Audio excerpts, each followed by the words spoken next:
This section examines gearbox operation.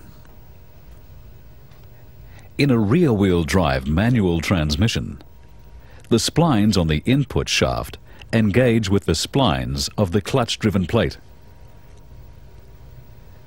With engine rotation and the clutch engaged, the input shaft transfers its motion through the countershaft to rotate the gears on the main shaft. In this neutral condition, the engagement sleeves and hubs splined to the output shaft are stationary. No drive is transmitted to the output. Depressing the clutch pedal removes the engine load from the input. This allows an engagement sleeve to be moved into engagement with the external teeth on the gear selected. This locks the gear to the main shaft. When the clutch is released, the drive is transmitted to the input gears along the countershaft to the gear selected.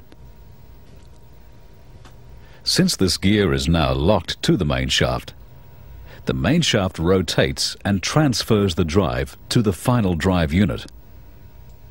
The speed ratio and the torque transferred depend on which gear is selected.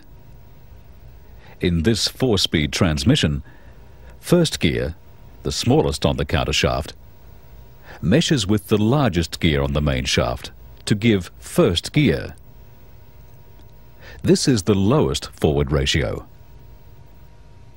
The greatest number of turns of the input are required to achieve 1 turn of the output. This also gives the greatest torque multiplication. In second gear, power flow is through the next adjacent gear.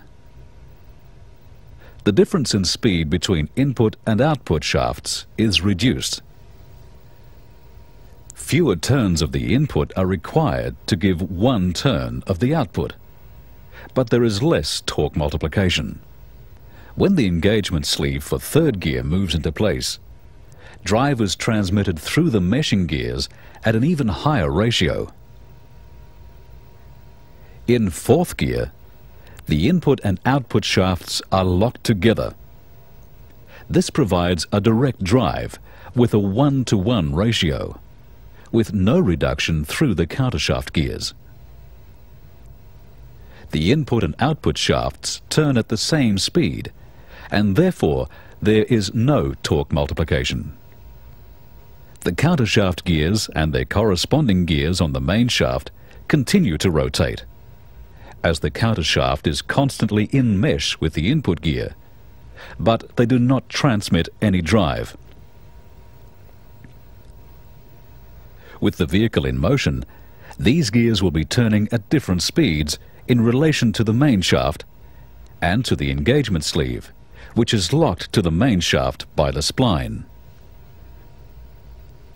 When changing gear, their speeds must be synchronized so that the engagement sleeve can move smoothly into engagement.